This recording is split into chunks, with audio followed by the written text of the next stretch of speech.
여러분 안녕하십니까? 6월 9일 월요일 뉴스투데이 시작합니다. 이재명 대통령 취임 5일째인 어제 대통령실 수석비서관급 인선이 추가로 발표됐습니다. 정무수석의 우상호 전 의원, 홍보소통수석엔 이규현 세명대 교수, 민정수석엔 검찰 출신 오광수 변호사가 임명됐습니다. 김재경 기자입니다. 이재명 대통령이 세 번째 참모진 인선을 이어갔습니다. 이 대통령은 여야 정치권과의 가교 역할을 해야 할 정무수석 비서관에 사선 의원 출신 우상호 전 의원을 임명했습니다.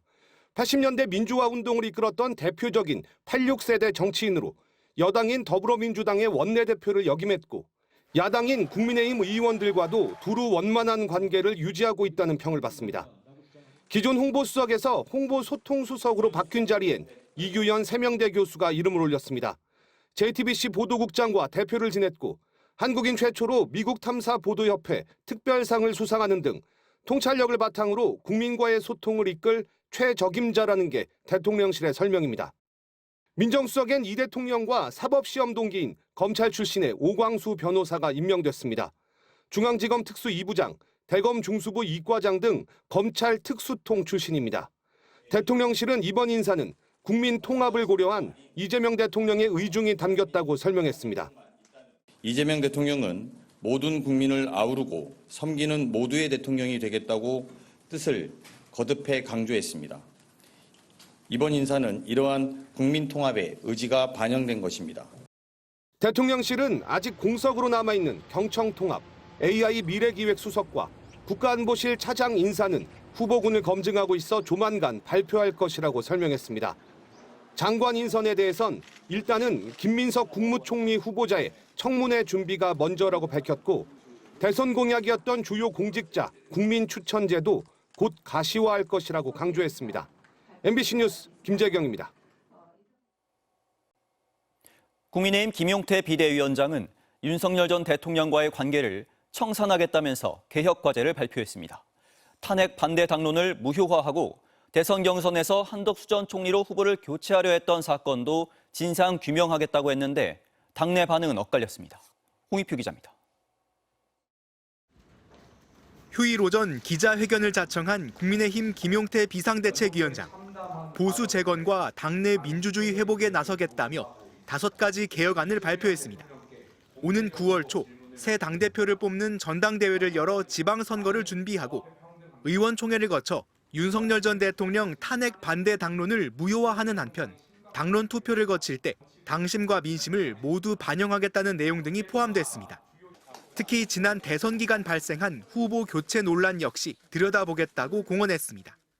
당의 대선 후보를 부당하게 교체하고자 했던 과정의 진상을 규명하고 합당한 책임을 부과하겠습니다. 당장 국민의힘이 오늘 의원총회를 통해 당 지도부 운영 등을 논의할 예정인데 하루 앞서 발표한 개혁안을 두고 당내 반응은 엇갈렸습니다. 친한계로 분류되는 박정하 의원은 젊은 비대위원장의 고뇌를 응원한다고 지지의 뜻을 나타냈습니다. 반면 후보 교체 논란의 당사자인 권영세 의원은 처음부터 후보 단일화를 부당하게 규정하고 있다면서 중립성을 의심케 하는 잘못된 표현이라고 날을 세웠습니다. 한 국민의힘 관계자도 이달 말 비대위원장 임기가 끝나는데 우선 본인의 존립부터 결정돼야 하지 않겠냐며 비관적인 반응을 보였습니다. 김 위원장은 또 이재명 대통령을 향해선 앞으로 예정된 재판을 받을 의지가 있느냐고도 물었습니다. 대통령은 취임 전 진행되어 온 재판을 면제받기 위한 자리가 아닐 것입니다. 이에 대해 더불어민주당은 국민의힘 혁신 방안을 발표하는데 혁신은 없고 이 대통령 비난만 난무한다고 일축했고 조국혁신당은 법원이 이 대통령에 대한 재판을 즉각 중단해야 한다고 주장했습니다. 대통령실은 특별한 입장을 밝히지 않았습니다. MBC 뉴스 홍익표입니다. 대선 기간 멈췄던 윤석열 전 대통령의 내란 혐의 재판이 오늘 재개됩니다. 국회를 통과한 특검보다 검찰이나 경찰이 먼저 윤 전 대통령 부부를 조사할 가능성도 제기됩니다. 윤상문 기자입니다. 윤석열 전 대통령 내란 우두머리 혐의 재판이 서울중앙지법에서 2주 만에 재개됩니다. 새 정부 들어 첫 재판으로 윤 전 대통령은 이번에도 포토라인을 통해 법정에 들어섭니다. 내란, 김건희, 최상병 특검법이 국회를 통과한 뒤 처음 카메라 앞에 서는 윤 전 대통령이 이번엔 입장을 내놓을지에 관심이 쏠립니다. 여권 일각에서는 특검 출범이 이르면 이번 주 후반쯤에도 가능하다는 관측이 나옵니다. 이재명 대통령이 10일 국무회의에서 특검법을 공포하면 국회의장의 특검 임명 요청, 후보 추천에 이은 대통령의 임명까지 순차적으로 이뤄질 수 있다는 겁니다. 특검법상 11일 이내에 특검이 출범을 하게 돼 있어요. 그걸 단축시키면 4일도 가능합니다. 주말쯤에 특검 출범이 가능합니다.